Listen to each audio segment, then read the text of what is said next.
Tu tem coisa para ouvir? Ainda não começou, a gente está aguardando o restante da equipe entrar, tá?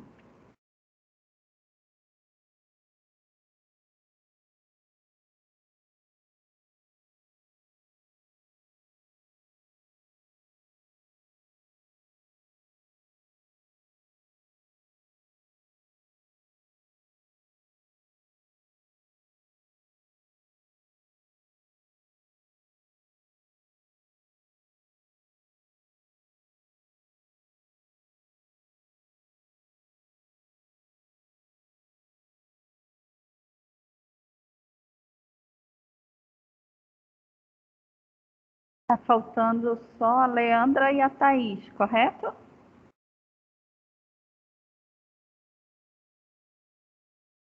Correto, professora. Bom Tá. dia. Bom dia, Olivia.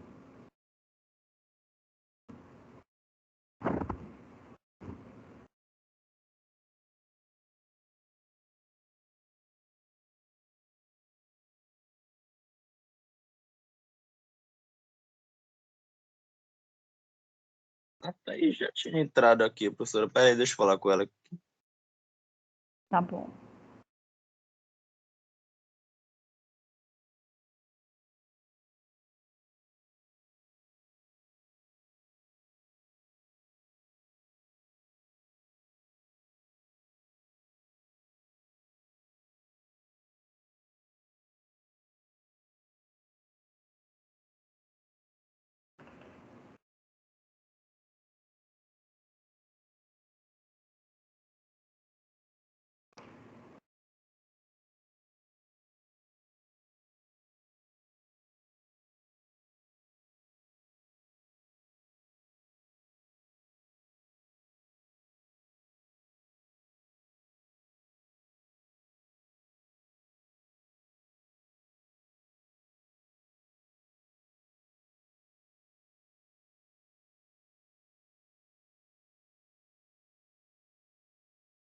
Pronto, a Thaís já entrou aqui, então podemos começar. Tá. E a Leandra, ela deu alguma notícia? Professora, Ela. é que houve um imprevisto com ela. Eu não sei se ela vai conseguir chegar a tempo. Então, acho que a gente vai começar. Tá. Vocês peçam para ela entrar em contato comigo depois, tá bom? Tá bom.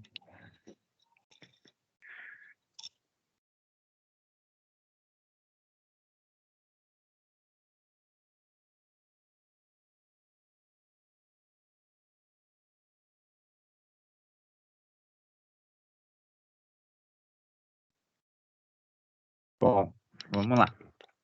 Bom dia, gente. Quem está online assistindo. O nosso artigo se chama Covid e os desafios postos à atuação no profissional. Uma análise de experiência dos psicólogos gestores.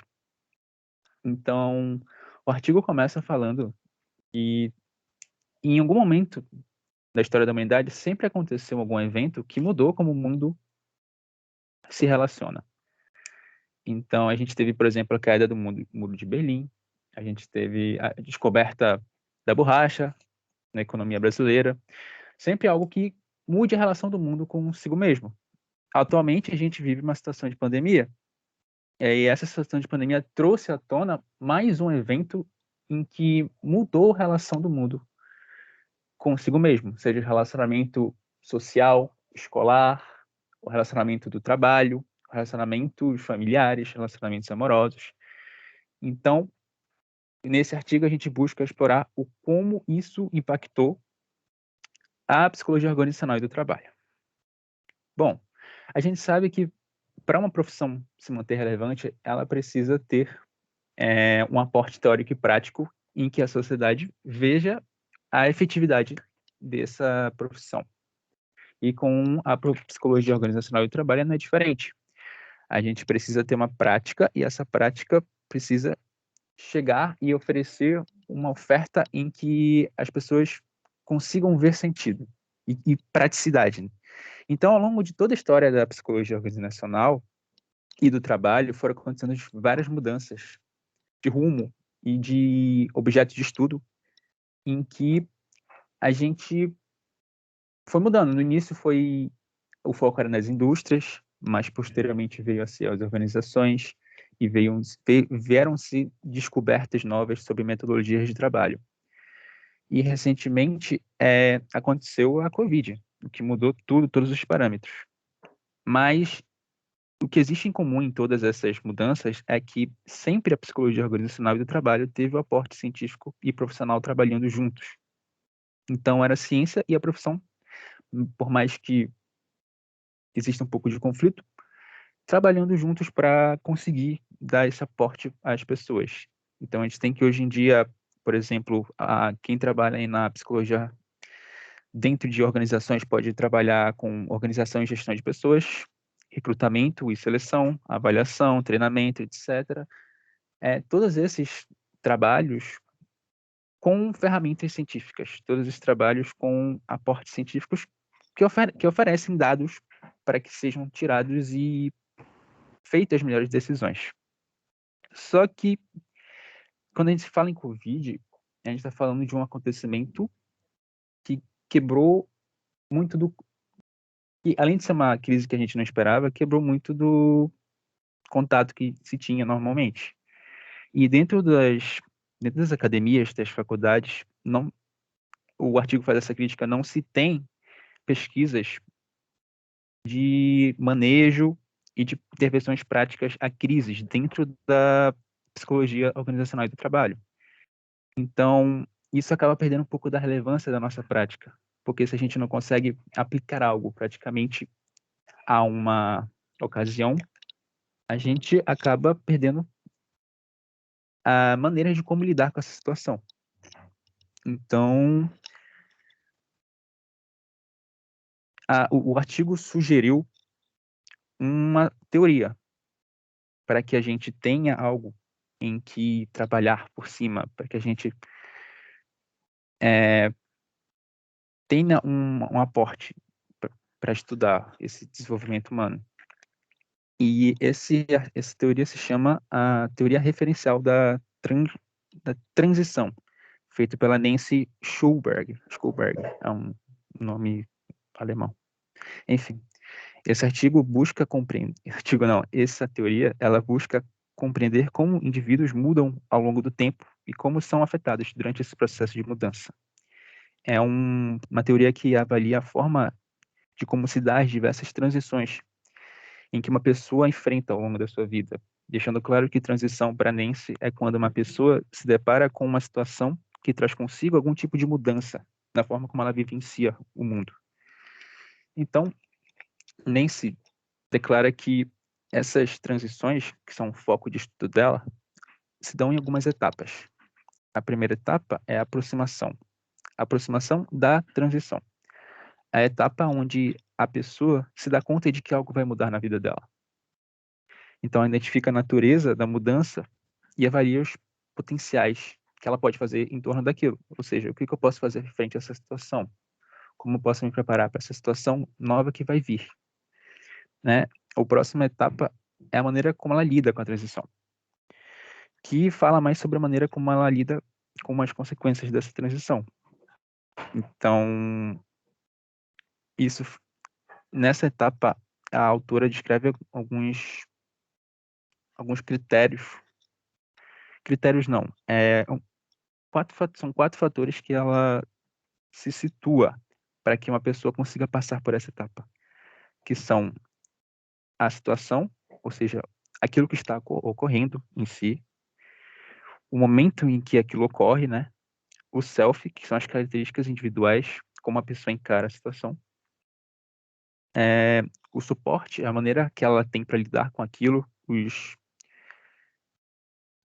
como posso falar, as coisas que ela tem disponível para lidar com aquela situação, e as estratégias, que são a maneira como ela planeja passar por essa situação. Então, junto dessas quatro etapas, a pessoa passa a aprender a lidar com essa transição. E a última etapa, que é a etapa de assumir o controle, que é uma etapa onde a pessoa busca a compreensão de que não dá para ela controlar totalmente a situação, não dá para ela deixar de mudar o fenômeno ou impedir com que ele aconteça. O que ela pode fazer é que controlar danos. O que ela pode fazer é gerenciar o que pode ocorrer ou não, de maneira a diminuir sempre os problemas. Então, são essas 3 etapas que vão modelar e que o artigo vai trabalhar para apresentar para vocês uma pesquisa que foi feita e é baseado nessas etapas em que a gente vai apresentar para vocês a importância de se ter uma teoria que baseia o sofrimento humano e o gerenciamento das transições.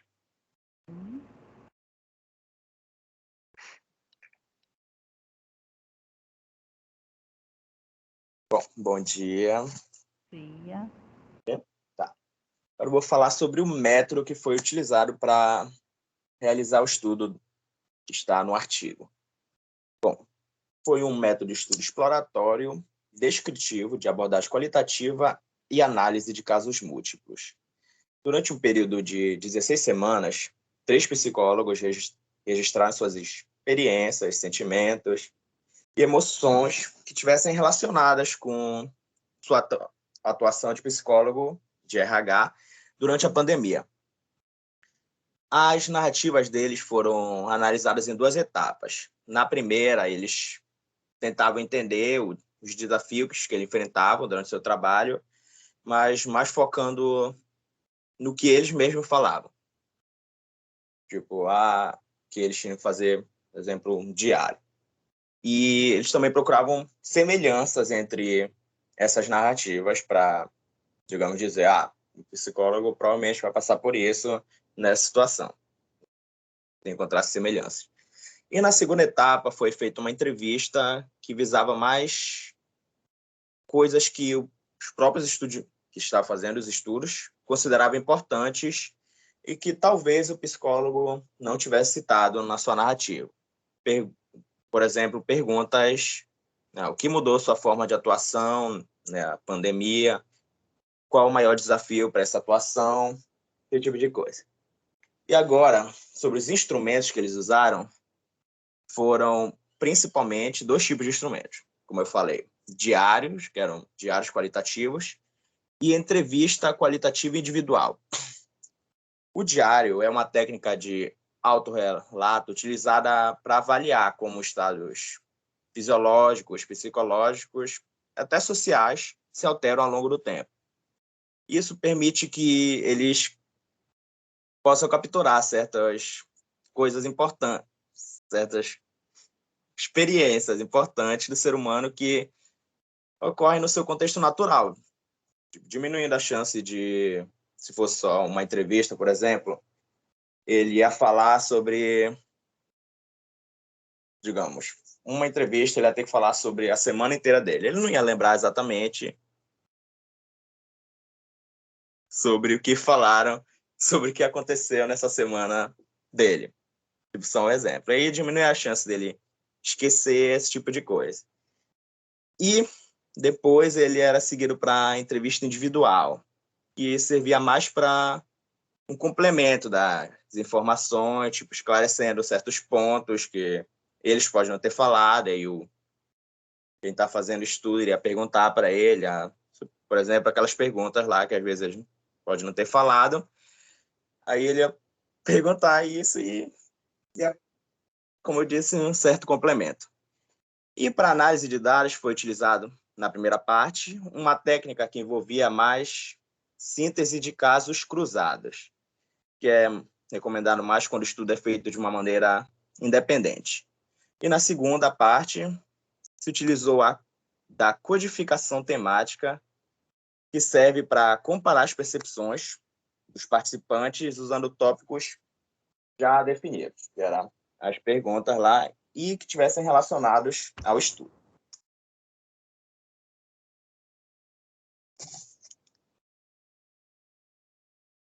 Bom dia, professora. Bom dia. Agora eu vou falar sobre um pouco do perfil dos participantes, né? Esses profissionais de psicologia. Os participantes eram orientadores de estágio em organizações com onde os autores estavam em contato no momento de início da pandemia. Ao mesmo tempo, eles eram os profissionais responsáveis pela gestão de pessoas nas suas organizações. E agora eu vou falar do perfil desses profissionais. Vou colocar como PC1, PC2 e PC3. A PC1 é psicóloga, 12 anos de formada, 8 anos especialista em POD, fez estágio na área em 2008 e em 2009 foi admitida como psicóloga. E 2 anos depois foi selecionada por uma empresa de engenharia. E eu também vou citar alguns relatos desses profissionais. Ela citou assim: ai meu Deus, e agora? O que eu faço com meus filhos? Então, foi um momento de bastante insegurança. PC2 é psicóloga formada há 7 meses, faz estágio em uma consultoria de RH, mas no final de 2019 já foi contratada pela empresa onde trabalha hoje em dia. E a partir do encaminhamento da consultoria, estagiária, está registrada como analista de RH, mas atua como gestora.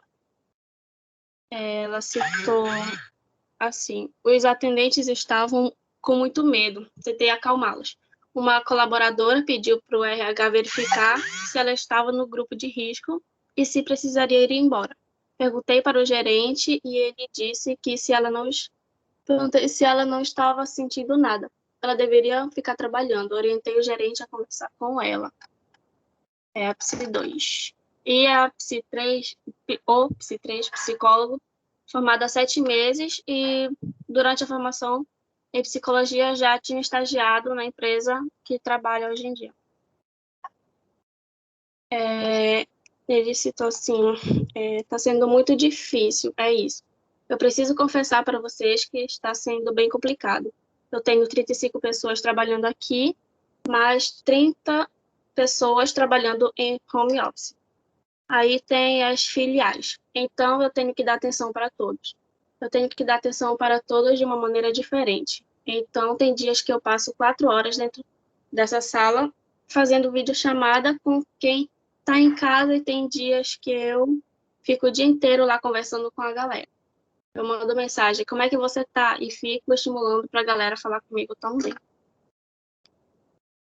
E esses foram alguns relatos dos profissionais que participaram do estudo.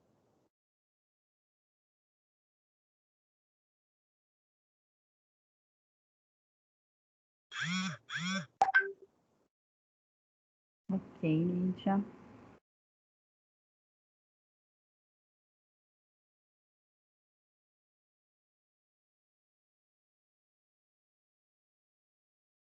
Quem é agora?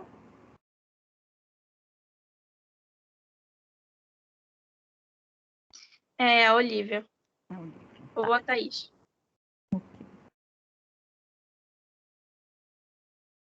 Olá, professora. Olá, Olivia, bom dia.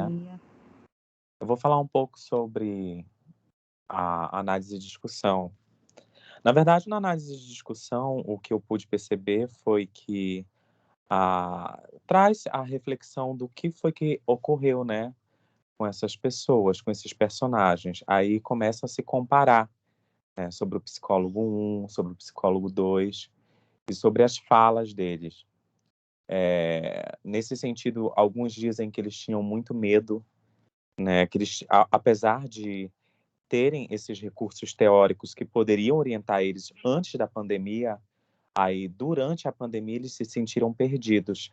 Só que eles também não tinham só que lidar com essas aflições pessoais, né, que atingia a questão profissional, né, enquanto profissional psicólogo, mas também com os funcionários. E todos eles tiveram de aprender de alguma forma. Uma das falas que eu acho bem interessante aqui, que é nas perguntas norteadoras, quando fazem a eles,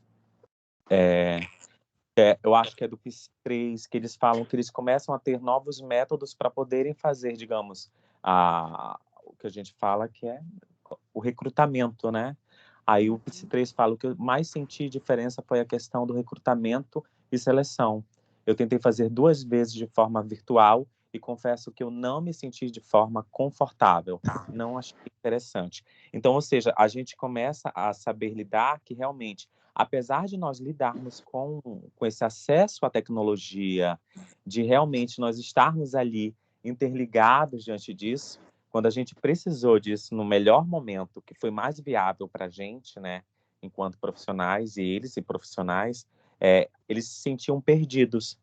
E fora isso, se sentir perdido não somente como profissional por não ter uma base teórica. Até um fala que ele precisou, que ele viu que ele vai ter que precisar estudar muito mais, que ele pensava que ele tinha todos os aparatos, né, teóricos para poder saber lidar, mas com a pandemia não deu certo. Bom, vou deixar um pouquinho para minha amiga Thaís falar também. Bom dia. Complementando, né, que a Olivia falou, a pandemia afetou, né, diversos aspectos da vida dos profissionais, que vão da rotina com os cuidados e também a saúde e a forma de se organizar para viver, trabalhar, como em alguns relatos, né, tem um relato aqui da PIS-3 que ela diz que está sendo muito difícil, e é isso. Eu preciso confessar para vocês que está sendo bem complicado. Eu tenho 35 pessoas trabalhando aqui, mais de 30 pessoas trabalhando em home office. Aí tem as filiais, então eu tenho que dar atenção para todos. Maneira diferente. Então, tem dias que eu passo 4 horas dentro dessa sala fazendo videochamada com quem está em casa, e tem dias que eu fico o dia inteiro lá conversando com a galera. Eu mando mensagem, pergunto como tá, se tá tudo bem. E é isso, eles tiveram que se adaptar a um novo normal, a uma nova rotina, tiveram que lidar com isso e criar novos métodos. E a pandemia, ela promoveu essa reestruturação, né? Os profissionais foram remanejados de seus locais de trabalho, de suas funções também, né? Tiveram que reinventar seus atendimentos. E com isso eles passaram a receber demandas de trabalho que não eram habituais. E veio o medo, né? A insegurança, o desconforto, até porque os profissionais da psicologia passaram a ser mais demandados. A demanda por busca de profissionais dessa área aumentou bastante nesse período. Aí pode complementar aqui a conclusão, Olivia. Oi? Sim, aí, na verdade, é só reenfatizar tudo, porque que eles pegam no fim. Eles pegam no fim de tudo mesmo, dizendo que a gente precisa saber lidar com essas questões mesmo. E com questões, algumas vezes, que estão além dos nossos poderes. Ou seja, uma questão como essa de pandemia não é uma coisa provocada pela gente. Acontece, querendo ou não, é assim que se explica. Então, eles falam que a gente precisa melhorar.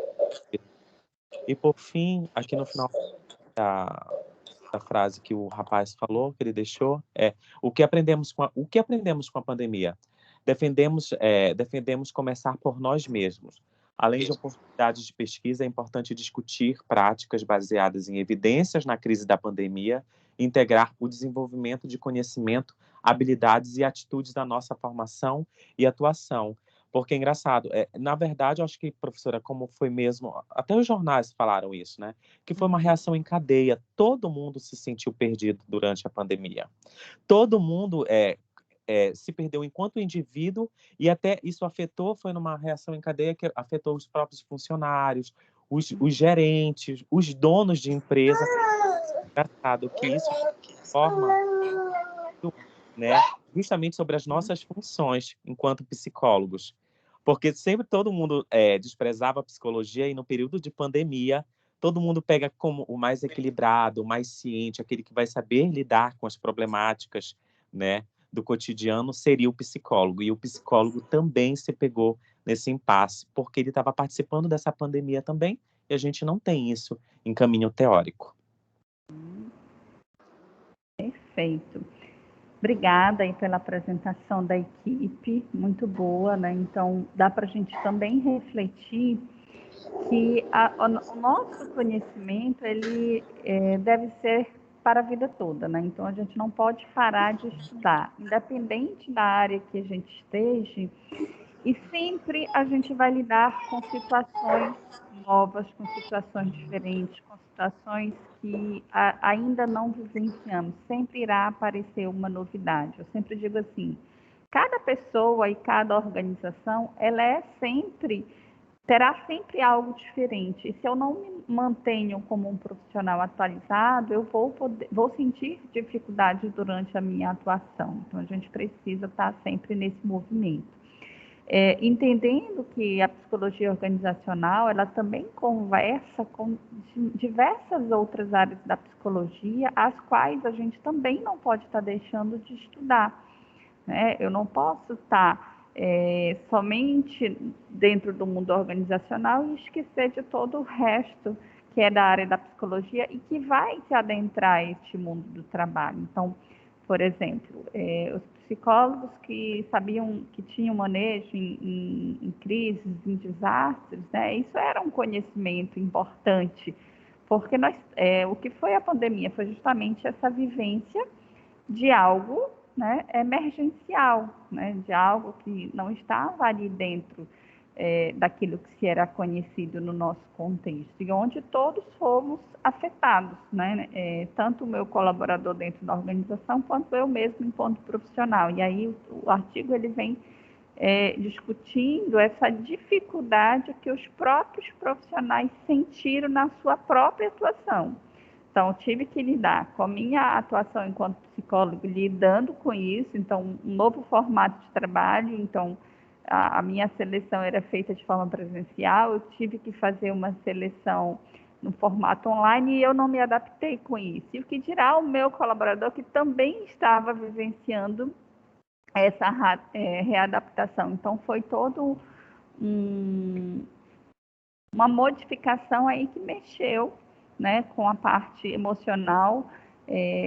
As organizações tiveram muito a questão de estar oferecendo o atendimento psicológico para os seus profissionais, então teve aí esse cuidado e essa volta, né, de um acompanhamento mais perto da saúde mental que foi afetada como um todo, né? E a gente consegue ver também a importância da psicologia em todas as áreas, né? Eu acho que a pandemia ela veio mostrar essa importância para a sociedade da nossa profissão nos seus mais diversos contextos, né? E isso serve para que a gente valorize cada vez mais a nossa profissão e que a gente, então, se comprometa nessa atualização e nesse estudo constante da área que eu escolher como sendo a minha área de atuação, para que a gente possa sempre oferecer o melhor, né, um bom trabalho para que o nosso cliente saia satisfeito, né? Então, é muito importante que a gente reflita. E é isso. Alguém gostaria de comentar alguma coisa?